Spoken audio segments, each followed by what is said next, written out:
Selamat siang, sahabat Dokter UNER TV. Selamat datang di program Dokter Edukasi bersama Dokter UNER TV. Bagi yang belum tahu, Dokter UNER TV merupakan platform kesehatan dari Fakultas Kedokteran UNER dan RSUD Dr. Sutomo yang tentunya siap menyajikan info-info menarik di setiap pekannya. Untuk itu, jangan lupa terus ikuti akun channel Dokter UNER TV dan juga Instagram kami di @dokteruner_tv dan @fk_uner agar tidak ketinggalan informasi menarik langsung dari ahlinya. Perkenalkan, nama saya Darren Wilson Cheong, Duta Fakultas Kedokteran Universitas Airlangga 2025, yang akan memandu jalannya acara kita hari ini. Hari ini kita akan berbincang mengenai salah satu penyakit yang sering kali disalahpahami dan juga sedang diperingati pada bulan Mei ini, yaitu penyakit lupus. Untuk itu, kita sudah kedatangan narasumber yang luar biasa dan ahli di bidangnya, yakni Dr. Cahyo Wibisono Nugroho, spesialis penyakit dalam, konsultan reumatologi. Tanpa berlama-lama lagi, mari langsung saja kita sapa narasumber kita hari ini. Selamat siang, Dr. Cahyo. Bagaimana kabarnya hari ini, Dok? Baik, alhamdulillah. Baik. Alhamdulillah, Dokter. Baik, sebelum kita mulai perbincangan menarik hari ini, sepertinya boleh dokter jelaskan terlebih dahulu, apakah itu sebenarnya lupus dan mengapa penyakit ini sering disebut penyakit seribu wajah? Ya, baik.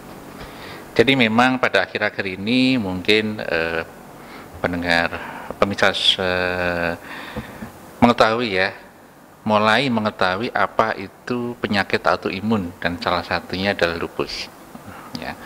Lupus adalah suatu penyakit ya kronis dan sistemis yang disebabkan karena reaksi antibodi yang melawan tubuh sendiri. Ya. Penyakit ini memang jarang diketahui dahulu, tetapi sekarang dengan berkembangnya teknologi informasi dan juga pendidikan dan juga penelitian, pelan-pelan lupus dapat diketahui dan juga dapat disebarluaskan ke masyarakat luas dengan harapan dengan melakukan suatu deteksi dini terhadap lupus, kita bisa melakukan tata laksana yang baik untuk lupus sehingga kerusakan organ dan juga morbiditas akibat lupus bisa ditekan. Jadi sebenarnya lupus itu autoimun ya, Dok, yang ya, menyerang ke sistem tubuh kita sendiri ya. Oke, mungkin lanjut, apa penyebab utama dari penyakit lupus, Dok? Mungkin apakah ada faktor genetik atau mungkin lingkungan yang dapat mempengaruhi ini juga? Ya, dari sisi penyebab pasti dari lupus memang belum diketahui, tetapi ini merupakan suatu interaksi antara gen, kemudian faktor genetika, faktor hormonal, juga faktor lingkungan, di mana ketiga faktor tadi sangat berperan terhadap timbulnya lupus.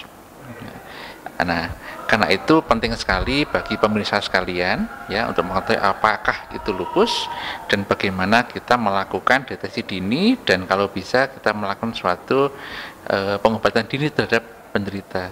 Ya. Jadi ada kombinasi antara gen dan juga faktor lingkungan gitu. Faktor genetika, hormonal dan juga lingkungan. Hormonal juga. Baik. Mungkin dari peserta juga pengen tahu ada apa saja gejala umum yang bisa menjadi tanda awal lupus itu? Ya. Lupus juga dikenal sebagai penyakit seribu wajah. Ya. Mengapa demikian? Ya. Jadi secara umum tanda-tanda penyakit lupus mungkin masih ringan ya. Antara lain mungkin ada kerontokan rambut dan juga sariawan dan juga mungkin kulit kemerahan apabila terkena sinar matahari. Selain itu juga seringkali disertai dengan demam. Demamnya tidak tinggi, tapi demam sumber-sumber tapi berulang. Dan juga kelemahan tubuh dan juga gejala lainnya. Penyakit lupus ini bisa menyerang berbagai organ. Jadi dari ujung rambut sampai ujung kaki bisa terkena penyakit lupus. Karena itu manifestasinya bisa menyerupai penyakit lainnya. Kenapa? Dikatakan ini penyakit seribu wajah. Karena itu mungkin pada awalnya akan sulit untuk mendeteksi apakah ini penyakit lupus ataukah bukan. Baik. Jadi mungkin pada pasien saat sudah mengunjungi sudah lumayan kronis ya, Dok, kondisinya. Ya, jadi seringkali pada saat awal itu penderita atau dokter mungkin belum mengetahui apakah kalau ini memang suatu lupus. Nah, sehingga setelah penyakit berkembang sedemikian rupa, sudah menyerang berbagai organ, barulah terdeteksi ini suatu lupus. Karena itu penting sekali untuk melakukan deteksi dini pada penderita lupus. Baik, mungkin dok saya juga izin tanya, apakah ada pemeriksaan laboratorium khusus mungkin dok yang bisa memperbedakan lupus dengan diagnosis penyakit-penyakit yang lain? Ya, pertanyaan ini bagus ya. Jadi untuk mendiagnosis lupus tentunya kita melakukan suatu anamnesis, pemeriksaan fisik dan juga pemeriksaan penunjang antara lain laboratorium dan juga foto ronsen ataupun USG ataupun yang lainnya. Itu semua kita gunakan untuk menegakkan diagnosis lupus. Ya. Jadi tidak bisa berdiri sendiri antara ketiga faktor tadi. Itu akan saling melengkapi. Ya. Salah satu pemeriksaan laboratorium yang memang digunakan adalah seperti anates, anti-DS DNA. Itu digunakan untuk mendeteksi lupus, ya, tetapi harus ada gejala klinis yang memang mengarah ke lupus, tidak hanya berdasarkan pemeriksaan laboratorium. Oh, baik. Oke. Mungkin lanjutlah saja ke pertanyaan berikutnya, dok. Siapa saja yang dapat terserang lupus dan mengapa lupus lebih sering menyerang wanita, terutama pada usia produktif? Dok? Ya, baik. Penyakit lupus bisa menyerang siapa saja, baik wanita maupun pria, anak-anak maupun usia tua. Tetapi memang biasanya dia lebih banyak populasi penderita lupus pada wanita dan juga pada usia antara 15 sampai 35 tahun. Ya. Pada pria apakah tidak bisa? Bisa. Ya. Nah, kenapa kok lebih banyak pada wanita? Ya, karena ini merupakan penyakit kekebalan tubuh ya, di mana secara hormonal wanita mungkin lebih kompleks faktor hormonalnya dan juga secara kekebalan tubuh wanita mungkin lebih kuat dibandingkan laki-laki, sehingga lebih banyak penyakit autoimun yang menyerang wanita dibandingkan laki-laki. Baik, oke. Jadi ada juga yang wanita yang mungkin datangnya hamil juga ada kesertaan klinis faktor-faktor yang sudah diagnosis lupus atau dong? Ya, betul. Jadi lupus tidak memandang bulu, bisa menyerang siapapun. Kalau pada wanita, bisa wanita mungkin usia muda, usia tua, anak-anak, bahkan hamil pun bisa. Ya. Seperti diketahui bahwa kehamilan merupakan salah satu pemicu, ya, kambuhnya lupus. Ya, jadi memang ini merupakan suatu kondisi yang harus dikawal sehingga kehamilannya dapat berlangsung dengan baik, sehingga nanti pada saat kelahiran aman baik untuk ibunya maupun untuk bayinya. Untuk bayinya, jika ibunya terdiagnosis lupus, apakah ada efek mungkin kayak kelahiran ada kongenital gitu dok, atau kelainan gitu di bayinya? Khusus pada wanita hamil, tentunya dari awal kehamilan sampai akhir kehamilan harus kita kawal sedemikian rupa sehingga tidak menimbulkan dampak baik pada ibunya maupun pada anaknya. Nah, bagaimana setelah anaknya lahir? Ya, tentunya dokter akan memutuskan apa metode yang paling aman untuk ibu dalam masa kelahiran. Ya, dan tentunya ini tidak bisa diputuskan oleh satu dokter saja, tapi sebuah tim antara lain reumatologi dan juga dari tim kandungan ataupun mungkin anestesi sebagai nanti apabila operasi, dan juga mungkin tim lain dari mungkin kalau ada gejala pada jantungnya mungkin melibatkan sejawat kardiologi ataupun neurologi. Jadi ini merupakan keputusan sebuah tim, bukan satu dokter saja. Ya. Jadi kerjasama semua gitu dok untuk Betul, menyarikan effective way-nya buat melahirkan yang secara aman. Betul. Oke. Ya. Mungkin lanjut saja dok. Saya ingin izin tanya, apa tantangan terbesar yang dihadapi pasien lupus di Indonesia, baik dari segi akses layanan kesehatan maupun stigma masyarakat juga? Ya, ini penting sekali baik untuk dokter maupun penderita lupus ya. Jadi tantangan terbesar yang saat ini kita hadapi adalah deteksi dini atau deteksi seawal mungkin penderita lupus. Nah, kenapa deteksi dini? Kalau dengan deteksi dini sudah kita ketahui merupakan suatu lupus, tentunya tata laksana awal akan sangat menentukan bagaimana hasil akhir nantinya. Karena apabila dibiarkan berlanjut, tentunya kerusakan organ akan semakin berat pada penderita. Itu pertama, deteksi dini. Kedua, terkait akses pengobatan. Ya, tentunya, alhamdulillah sekarang ada era BPJS ya, sehingga pengobatan bisa menjangkau lebih luas di masyarakat. Tetapi memang ada beberapa lokasi yang mungkin terbatas fasilitas kesehatannya, sehingga penderita lupus harus dirujuk dari daerah mungkin ke pusat yang ada lupusnya. Ya, tentunya hal ini juga menyulitkan penderita lupus yang ada di daerah. Ketiga, mungkin ada terapi-terapi lain ya, terutama terapi baru, kemudian juga terapi yang mungkin agak mahal ya, yang mungkin tidak tercover oleh asuransi. Ya, apabila dibutuhkan, ini masih merupakan suatu kendala. Jadi memang selain BPJS ada beberapa obat yang mungkin harganya mahal, masih mahal ya, sehingga mungkin pada kasus lupus yang berat tidak terjangkau oleh beberapa lapisan masyarakat. Untuk sosial stigmanya bagaimana dokter untuk penyakit lupus di sekitar Indonesia mungkin? Ya, kadang-kadang lupus sering kali bertanya pasien, "Dok, apakah lupus akan menurun ke anak saya atau keturunan?" Jawabnya tidak ya. Jadi memang ini satu penyakit genetika, tetapi jangan lupa ada faktor hormonal juga lingkungan ya. Karena itu sangat penting sekali dalam mengelola lupus. Pertama adalah bagaimana obat yang tepat untuk penderita, kemudian bagaimana kita mengubah lifestyle kita atau lifestyle penderita sehingga tidak menyetuskan lupus ya, dan juga perlu untuk mencari dukungan baik dari keluarga, teman ya, yang bisa kita mintai bantuan, dukungan, support ya, sebagai penyemangat kita dalam menghadapi lupus. Kemudian terkait apakah lupus tidak bisa disembuhkan ya, tentunya sama seperti penyakit kronis lainnya seperti diabetes ataupun hipertensi ya, bisa dikontrol. Nah, kalau terkontrol, baik penderita hipertensi maupun diabetes, ya tidak ada bedanya dengan orang yang sehat. Begitu juga lupus. Apabila terkontrol dengan baik, ya tentunya tidak ada bedanya dengan orang yang sehat. Dapat menikah, kemudian juga mempunyai anak, ya, bahkan sampai punya cucu bisa. Jadi semuanya tergantung gimana kita manage symptomsnya ya. Ya, betul. Nah, ya. Mungkin ini lanjut, ada sedikit segue ke pertanyaan berikutnya. Tadi dokter bilang kalau ada beberapa simptom yang tidak ditangani secara baik bisa merupakan komplikasi apa ya? Kalau Betul. misalnya nggak ada. Ya. Karena lupus merupakan penyakit seribu wajah ya, dia bisa menyerang berbagai macam organ dari ujung rambut sampai ujung kaki. Ya, yang sering antara lain adalah lupus nefritis, ya satu penyakit yang menyerang ginjal.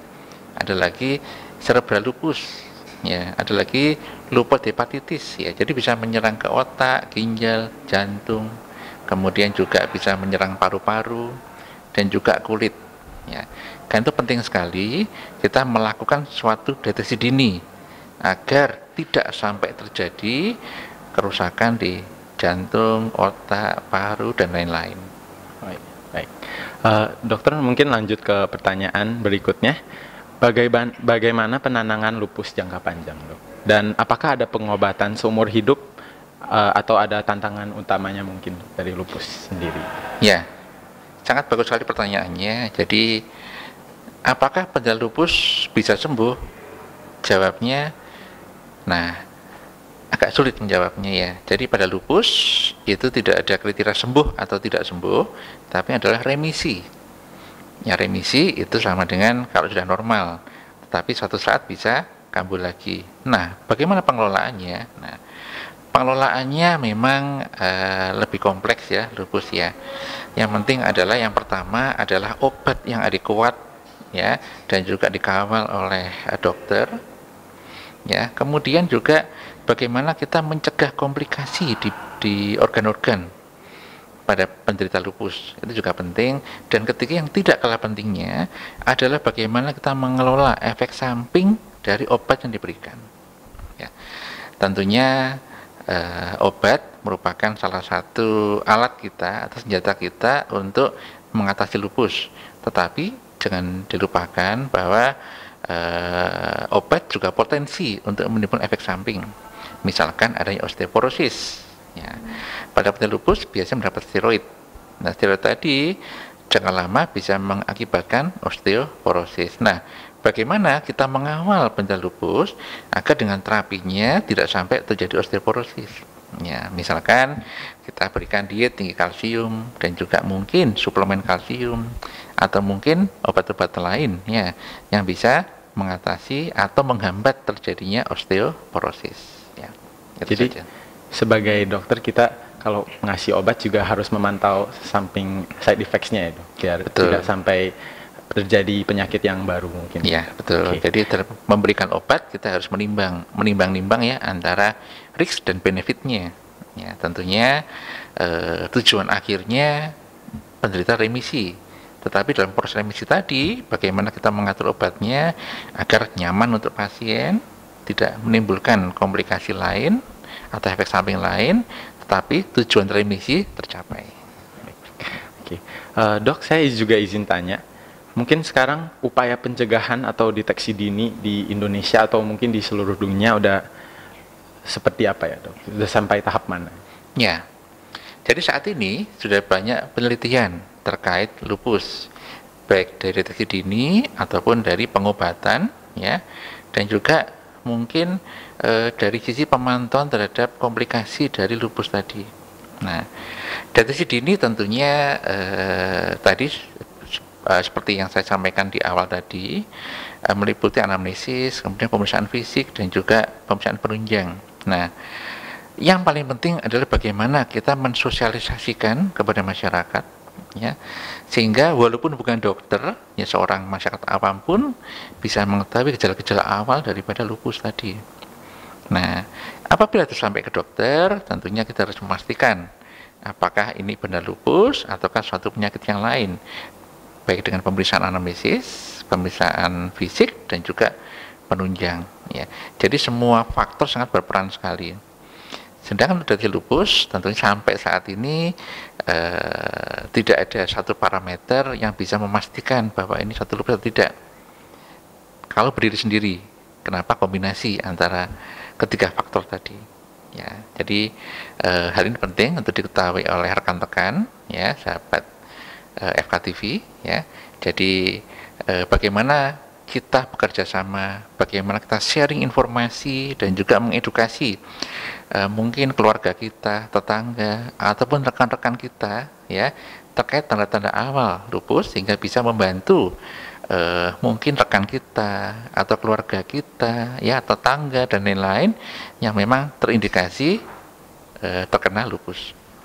Jadi kita harus membantu sama lain untuk edukasi dan betul, juga memperingati gejala-gejala lupus mungkin ya. Ya, betul. Baik. Untuk pertanyaan terakhir dok, ada pesan atau harapan dokter untuk para pejuang lupus di luar sana yang mungkin sedang merasa lelah atau takut dengan kondisinya juga? Ya, ya. Jadi pesan ya untuk penderita lupus, pertama adalah stay positif, tetap berpikir positif. Ya, ini saat ini bukan sesuatu penyakit yang menakutkan lagi, tetapi sesuatu yang bisa ditangani dan juga bahkan diobati. Ya, dan kedua, pentingnya untuk mencari dukungan dari lingkungan sekitar kita. Selain stay positif, kita mencari dukungan dari keluarga, kemudian teman.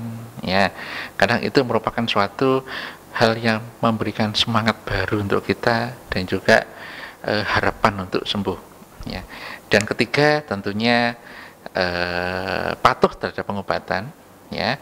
Dan apabila terjadi keluhan, sewaktu-waktu sampaikan kepada mungkin orang terdekat dan juga kepada dokter, sehingga kami bisa mengawal dari sisi pengobatan, ya, dari sisi pencegahan komplikasi, ya, sehingga harapannya tidak ada bedanya dengan orang yang tidak terkena lupus. Oke, mungkin sekarang kita bisa lanjut ke sesi yang tidak kalah menarik dokter, yaitu mitos dan fakta mengenai lupus. Saya akan membacakan pernyataan dokter, dan mungkin bisa bantu kasih penjelaskan dan bantu luruskan juga apakah pertanyaan ini sebagai mitos atau fakta. Baik. Oke. Untuk yang pertama, lupus adalah penyakit yang dapat ditularkan. Ya. Tidak. Lupus bukan merupakan suatu penyakit menular, tetapi merupakan penyakit autoimun. Ya. Tapi tidak dapat ditularkan dan semua bisa atau potensi terkena lupus. Ya, jadi tenang ya. Pertama, tidak ditularkan dan juga tidak diturunkan kepada mungkin anaknya ya, ataupun mungkin sakitnya keturunan dari orang tua ataupun kakek nenek misalkan, tidak. Ya, karena merupakan kombinasi dari faktor genetika, hormonal dan juga lingkungan. Jadi lupus tidak sebagai penyakit Bukan yang penyakit menular. Ya. sebagai kerjasama dari berbagai faktor-faktor. Ya, banyak faktor yang menimbulkan lupus tadi. Mungkin untuk pertanyaan yang kedua, lupus hanya menyerang kulit. Ya, kulit merupakan salah satu tempat ya di mana terjadinya gejala lupus. Ya, tetapi seperti tadi yang saya katakan bahwa lupus bisa menyerang berbagai organ. Kenapa dikatakan suatu penyakit seribu wajah?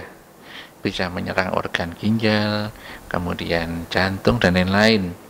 Ya, jadi kenapa kadangkala mungkin ada penderita lupus yang berobat ke dokter, apakah dokter jantung, apakah dokter paru, atau dokter kulit ya. Kemudian setelah diperiksa ternyata mengarah ke lupus sehingga dirujuk ke penyakit dalam. Ya, jadi tidak hanya dapat menyerang kulit, tapi juga menyerang lain-lain dari ujung rambut sampai ke ujung kaki. Jadi banyak sekali ya dok, bisa target organ dari lupus Ya, ini ya. banyak manifestasinya dan juga banyak gejalanya.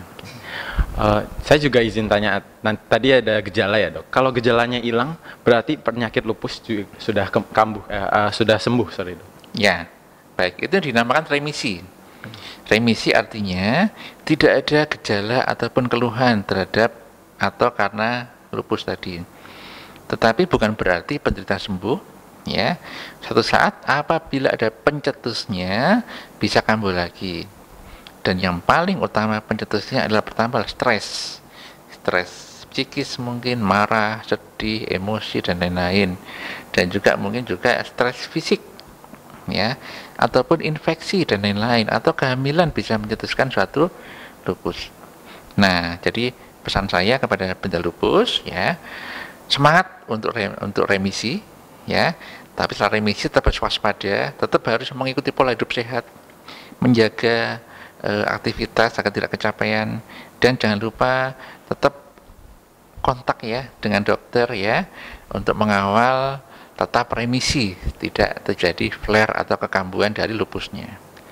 Jadi gejalanya hilang belum berarti sudah Belum tentu ya, maksudnya itu remisi ya, harapannya tidak kambuh lagi harapannya, tetapi tetap harus menjaga agar tidak kambuh lagi ya.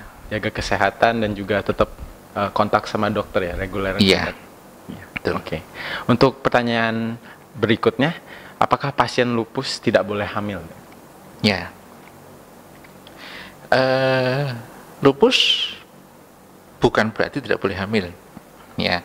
Tetapi harus dipersiapkan kehamilannya. Karena pertama, kehamilan bisa memperberat lupusnya dan juga lupus bisa menimbulkan suatu komplikasi terhadap kehamilannya. Nah, jadi pesan saya jangan takut ya, pada seorang dengan lupus tetap bisa hamil ya, tetapi pertama perlu dipersiapkan untuk kehamilannya, dan kedua apabila sudah hamil harus dikawal agar dari awal kehamilan sampai nanti melahirkan aman, tidak terjadi suatu komplikasi. Dan ketiga, model atau moda kelahirannya harus dipilih ya seaman mungkin untuk penderita dan stay positif ya. Jadi bukan berarti Anda tidak bisa normal, tetap bisa normal seperti orang normal ya. Tetapi memang ada hal-hal yang perlu diperhatikan dan juga perlu dikawal. Jadi mempunyai lupus tidak mungkin berarti tidak boleh hamil ya dok. Ya. Tapi harus mengconsider lebih banyak faktor-faktor ya. Jadi tetap bisa mempunyai hidup seperti yang lain, tetap boleh hamil ya dan lain-lain. Mungkin ini pertanyaan terakhir dok. Penyakit lupus dapat sembuh total jika ditangani sejak dini. Ya. Jadi penyakit lupus ya, diagnosis dini sangat penting sekali ya, agar belum terjadi kerusakan organ, itu harapannya. Ya. Apabila didiagnosis tidak dini akan minimal nanti kerusakan organnya, dan untuk sembuh tentunya tadi saat ini tidak ada kata-kata sembuh ya, tapi ada remisi. Artinya apa? Tetap harus menjaga kondisi kita, baik dari pola hidup kita harus sehat, dan juga tetap stay positif ya, kita berpikir harapannya kita remisi sehingga tetap bisa hidup seperti orang normal, tetap sehat seperti orang sehat maksud saya ya. Jadi kalau sudah menderita lupus, sudah mengalami remisi, kita tetap harus menjaga kesehatan kondisi ya, kita tetap selama harus hidup. menjaga kesehatan. Oh iya, baik. Luar biasa sekali penjelasan dari Dr. Cahyo hari ini. Terima kasih ya dok, sudah bersedia hadir dan membagikan ilmu seputar penyakit lupus kepada kita semua. Sahabat Dr. Uner TV, semoga hari ini kita mendapatkan wawasan baru yang bermanfaat dan bisa lebih peduli terhadap kondisi kesehatan baik dari sendiri sendiri maupun orang sekitar. Jangan lupa follow Instagram dan subscribe Dr. Uner TV untuk mendapatkan info-info menarik lainnya seputar dunia kesehatan. Saya Darren Wilson Tiong, pamit undur diri. Sampai jumpa di episode Dokter Edukasi berikutnya. Tetap semangat dan jaga kesehatan selalu.